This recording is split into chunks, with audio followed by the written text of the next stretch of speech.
Off the eastern coast of Africa, adrift in the vast Indian Ocean, lies an island seemingly forgotten by time. Here, trees grow upside down like living towers, creatures with glowing eyes roam the night, and the air echoes with the songs of beings one might think belonged only to fairy tales. But this is no legend, this is Madagascar, an island isolated for 80 million years where evolution has written a story unlike any other on Earth. A world where the past and the present coexist, where every step you take treads upon the remnants of the Jurassic Age.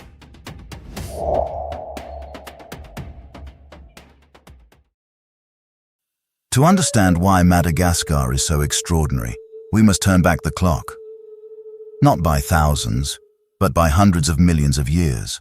At that time, the Earth's continents were nothing like those we know today.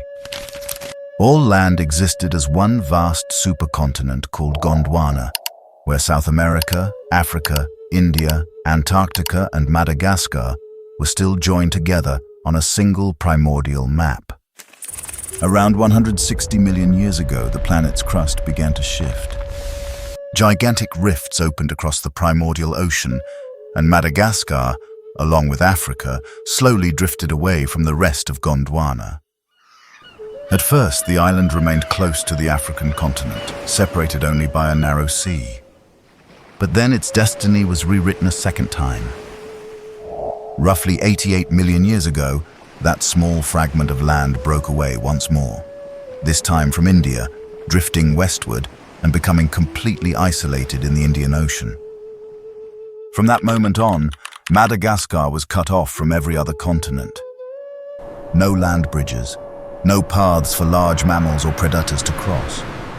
For 80 million years, it became a world of its own, a vast laboratory of evolution where nature experimented freely with life itself.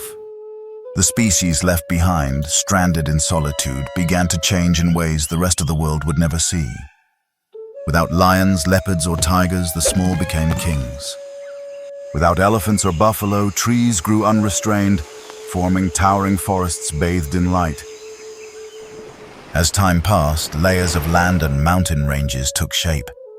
Heavy rains from the ocean swept over the island, creating lush rainforests in the east, while the west lay in the shadow of dry winds, turning into thorny woodlands and semi-desert plains. This stark contrast made Madagascar two worlds in one. On one side, a green paradise echoing with lemur calls. On the other, a land of cacti and cracked red earth. Within this fierce divide, life evolved along divergent paths. Geckos learned to vanish perfectly against tree bark. Frogs spent their entire lives in the treetops, never touching the ground. And the tiny primates, the ancient ancestors of lemurs, somehow reached the island, perhaps floating across the ocean on rafts of vegetation from Africa tens of millions of years ago. Once they set foot on the island, they never returned. With no predators, no competition, they thrived, diversifying into over 100 species, each with its own voice, its own rhythm, its own way of life. Imagine Madagascar in the late Cretaceous more than 70 million years ago. A world so alien it would be hard to believe it was the same planet we inhabit today. Back then, Madagascar lay closer to India and Africa. The climate was hot and humid year-round, with no distinct dry season. The air was thick with moisture, rain fell almost daily, and the landscape was a maze of mangrove forests, ancient rivers, and swamps, a living network pulsing with the rhythm of the primordial earth. There were no humans, no mechanical sounds, only the droning of giant insects, the roars of ancient reptiles, and the heavy footsteps of dinosaurs echoing through the forest.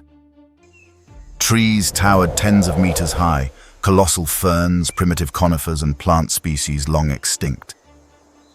Beneath their canopy lay a dim and humid world, ruled by reptiles, amphibians, and enormous insects. Even the sky itself was different. With higher oxygen levels and a warmer climate, life flourished wildly. Dragonflies the size of human hands, frogs as large as melons, and primitive birds with feathered wings and long tails, all blended into the chaotic symphony of prehistory. Within the ancient rock layers of western Madagascar, scientists have uncovered traces of creatures that seem to have stepped straight out of a nightmare. Jagged teeth, femur bones as thick as tree trunks, and giant eggs weighing nearly 10 kilograms, all tell the story of an age when monsters ruled the earth. Amid this world of giants walked one of the island's most fearsome predators, Majungasaurus, the infamous carnivorous dinosaur of Madagascar. It stretched over 7 meters long, weighed more than a ton, and possessed a thick skull with curved, blade-like teeth. Unlike Tyrannosaurus of North America, Majungasaurus lived in a harsh and isolated environment. There were few large prey animals to hunt, and when food ran scarce, it turned on its own kind. Fossils bear the unmistakable bite marks from another Majungasaurus, one of the rare pieces of evidence showing that dinosaurs practiced cannibalism. In its isolated kingdom, it was king, but also a brutal ruler of a realm of death. On the other side of the island, beneath flooded forests, another creature dominated both land and sky through sheer size. Repetosaurus, the only known long-necked dinosaur of Madagascar. At more than 15 meters long and weighing up to 10 tons, Repetosaurus was the gentle giant of the late Cretaceous. It did not hunt, it simply grazed in silence, using its crane-like neck to reach leaves that no other animal could touch. In that world, Majungasaurus was the hunter and Repetosaurus the prey. But when scientists studied the fossils more closely, they found surprising signs. The bones of young Repetosaurus bore bite marks from smaller carnivorous dinosaurs. This means that before Majungasaurus appeared, Madagascar had already hosted a complex web of predators and prey, species now lost to time, known only through scattered fragments of bone. In the murky swamps of ancient Madagascar, not all killers had sharp teeth. Some hid beneath the mud, waiting patiently for unsuspecting prey, striking with a single devastating snap. Among them was Beelzebufo ampinga, nicknamed the giant devil frog. This monster was the size of a soccer ball, weighing nearly 5 kilograms, with a massive mouth strong enough to crush a mouse, or even a baby dinosaur. Its skin was thick and armored, its bulging eyes like polished stones. When night fell, Beelzebufo did not croak. It hissed, a deep, rasping sound that silenced every smaller creature around it. In the ancient world of Madagascar, even a frog could be the terror of the swamp. And when the dinosaurs vanished, Madagascar did not vanish with them. The global mass extinction wiped out most species on Earth, but here, isolated in the middle of the ocean, a fragment of the prehistoric world endured. Millions of years later, as ice ages came and went, new giants appeared. Across the western plains strode Epyornis, the elephant bird. It stood over 3 meters tall, weighed half a ton, and laid eggs larger than a human head. A single egg could feed a family for days. The elephant bird could not fly, but it didn't need to. With no large predators, it became a gentle giant wandering freely through open fields. Beside it lived the giant lemur Megalodapis, the colossal tortoise Aldabrachelis, and pygmy hippos, together forming a dreamlike ecosystem where life seemed to defy natural order. Yet every prehistoric tale has its ending. About 2,000 years ago, the first human groups from Southeast Asia and Africa crossed the sea and set foot on Madagascar. They did not know they were entering a world trapped in time. To them, this was a promised land, forests, rivers, and countless strange creatures. But for the ancient inhabitants, it was the beginning of tragedy. Humans hunted elephant birds for meat and eggs, burned forests for farming, and captured lemurs and tortoises for food. Within a few centuries, the elephant bird was gone, the giant lemurs vanished, and the ancient forests turned to ash. Creatures that had survived 80 million years of isolation through asteroids, ice ages, and volcanoes could not survive humanity. When the smoke cleared, Madagascar entered a new era, the age of the small, of the survivors who inherited a world built on the ruins of prehistory. Today, as we walk through the rainforests of Ranomafana or gaze upon the towering baobabs of Morondava, it's hard to believe that beneath our feet lie the bones of Majungasaurus, the eggshells of Aepyornis, and the footprints of beasts that died tens of millions of years ago. Madagascar is a doorway in time, open between past and present, where every leaf, every stream whispers stories from long ago. The monsters may be gone, but their legacy still breathes in the creatures that remain. The wild gaze of the lemur, the sudden strike of the fossa, the long legs of the island's running birds, all echo the genes of ancient ancestors. Madagascar is not merely a graveyard of fossils. It is a place where the past still breathes. Millions of years have passed. This ancient island continues to drift quietly through the ocean, weathering storms, volcanoes, and tectonic upheavals, until it has taken on a new form, Madagascar as we know it today. Now the climate has softened. In the east, rain falls year-round, and moisture from the Indian Ocean feeds rainforests so dense they resemble labyrinths. Under the canopy, mist drifts endlessly. Sunlight filters through droplets, creating a dreamlike, ethereal glow.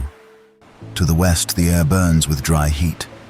Winds carry the scent of salt from the sea, sweeping across red earth plains and barren valleys before settling beneath the feet of towering baobab trees, their trunks swollen like water towers, their roots driven deep into the parched soil.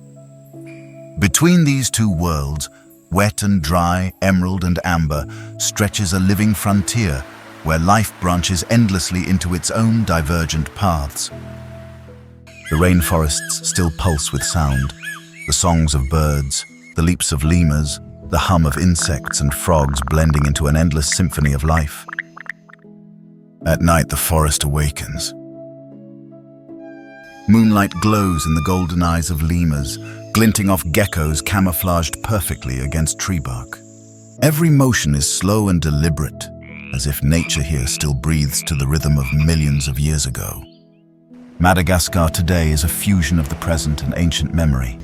Though the dinosaurs are gone, their spirit, their resilience, adaptability, and wild beauty still lingers in the small creatures that now roam the island.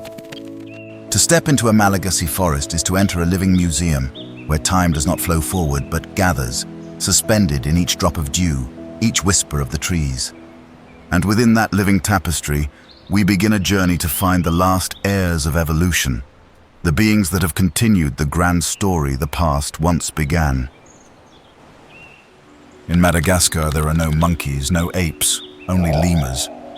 They are creatures of uncanny beauty, eyes as golden as moons, fur soft as morning mist, and voices that rise through the forest like hymns to the sun. Scientists believe their ancestors arrived on the island about 50 to 60 million years ago, possibly carried from Africa on drifting rafts of vegetation swept by the wind and sea.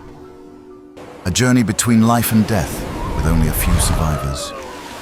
But from that small founding group, nature created over 100 different species of lemurs, one of the most extraordinary examples of evolutionary diversity on Earth.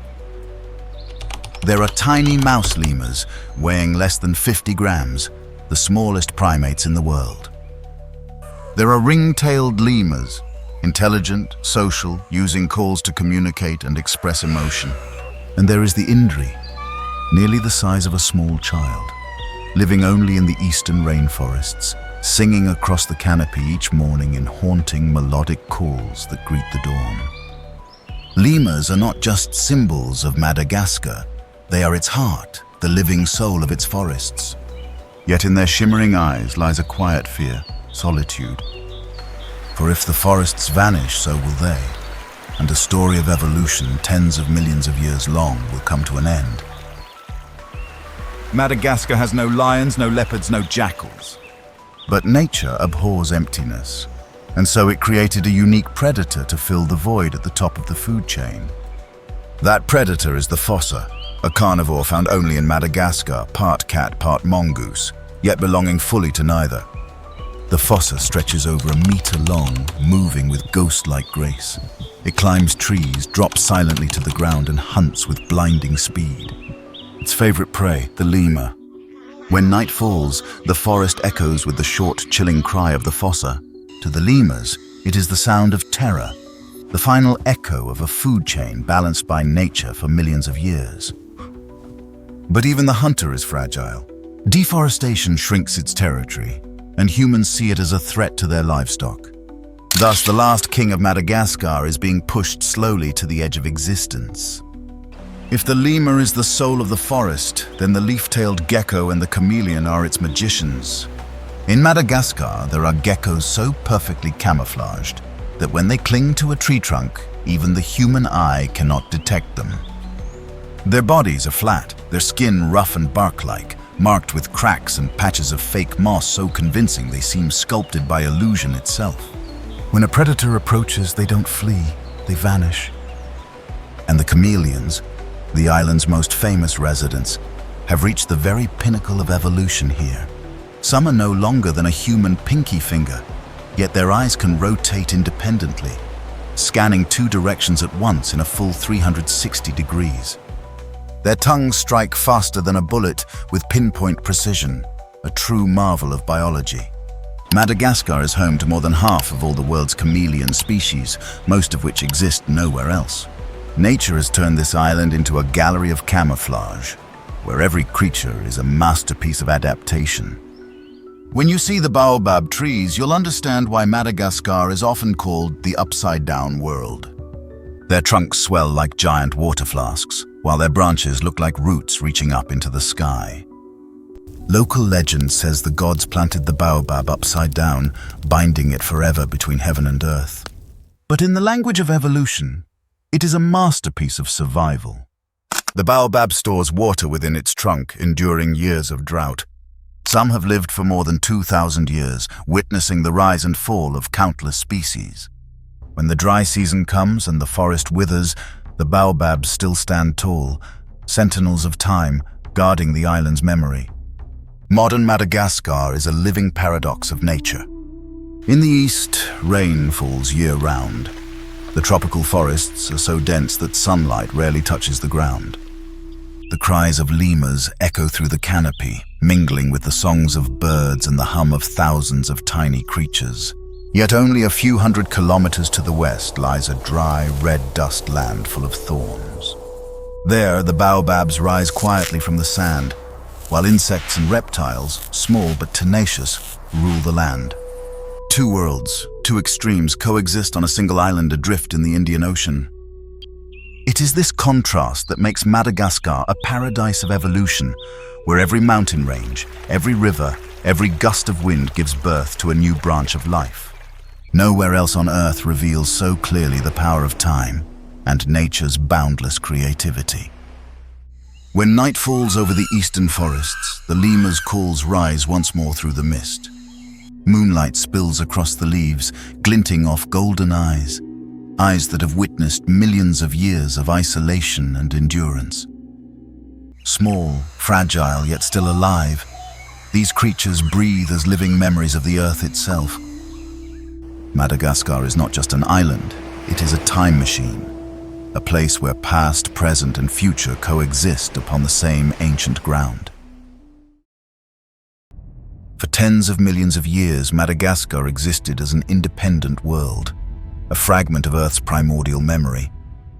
And yet, within only a few short centuries, that paradise has begun to crumble, not from asteroids, volcanoes, or ice ages, but from the hands of humankind. From space, Madagascar looks like a painting being torn apart. The deep green patches of rainforest have been torn apart into fragments, small dots of life scattered among dry red soil where fires still smolder. In the low hills, people continue to burn forests for farming, an ancient practice known as tavi. When the flames rise, smoke coils upward, and the firelight reflects off the old trunks of baobabs, making them look like colossal pillars burning beneath the sky. Lemurs leap in panic through branches engulfed in fire. Birds abandon their nests and vanish into the smoke. Below, insects and reptiles suffocate in ash. Every hectare of forest lost is an entire chain of life erased forever. In just 1 century, Madagascar has lost more than 90% of its original forests. The remaining ones are broken into isolated patches, ecological islands where species wait for slow extinction. The forest is not merely a home for living things. It is the island's lungs, its waterkeeper, its soil binder, its soul. When the forest dies, everything begins to crumble. Today, over 100 species of lemurs still exist in Madagascar, but 95% of them are threatened with extinction. The Indri, the sacred symbol of the forest, once sang across the eastern mountains. Now its song can only be heard in a few small forests near Andasib, places untouched by chainsaws. Each morning they still sing, clear, lingering notes rising through the mist, sounding like laments for the forests that are gone. Lemurs are the oldest primates on Earth, survivors of the asteroid that wiped out the dinosaurs. Yet now they cannot survive humanity. They are hunted for food, captured as pets, and driven from their homes as the forests burn. And with every lost species, another chapter of evolution closes forever. The fossa was once the apex predator of Madagascar, the king of the night. Now it has become the hunted. Locals see it as a threat to their livestock and kill it whenever possible. Only a few hundred remain in the wild, scattered through fragments of forest like dots on a map. When the food chain breaks, the ecosystem collapses. Rats multiply, insects ravage crops, and the forests vanish even faster. An island fine-tuned by millions of years of evolution has been thrown off balance in only a few generations. Madagascar covers less than 0.4% of Earth's land area, yet it holds more than 5% of all known species. 90% of those exist nowhere else. When a Malagasy species disappears, the world loses it forever. Inside trees, fungi and bacteria may lie chemical compounds unknown to science, potential cures for cancer, for antibiotic-resistant bacteria, for humanity's future. But every time a forest burns, hundreds of unnamed species turn to smoke. The secrets of medicine, of evolution, of life itself, gone, dissolving into the sky. Yet Madagascar still has those who fight for the forest. In Rano Mafana, conservation groups replant trees one by one, restoring fragments of jungle. In Andasib, children learn to recognize lemurs by their calls, to understand that forests give not only firewood but life itself. International scientists come not just to study but to listen, to let the earth tell its story again. They set cameras deep in the forest and capture images of lemurs returning after years of absence. They record young fossas born within restored areas, proof that nature can heal if given time. In some regions, local communities have begun embracing ecotourism, protecting the forest as a lasting source of life, rather than cutting it down to survive the day. The struggle is not easy, but every tree planted, every lemur saved, is a spark of light within the dark. Madagascar is not dead, only dying.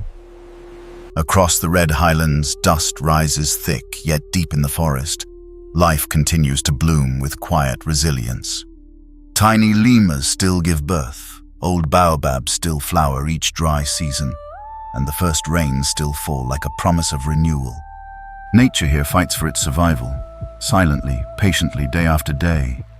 The question is no longer whether Madagascar can survive, but whether humanity will stop in time to let it live. If this paradise disappears, the world will lose more than an island. We will lose a mirror of ourselves, a reminder of when we were small, connected to nature, a part of life rather than its master. But as long as a single raindrop falls on a baobab leaf, as long as a lemur's song echoes through the mist, Madagascar has not surrendered. And as long as the island still breathes, the earth itself still has hope.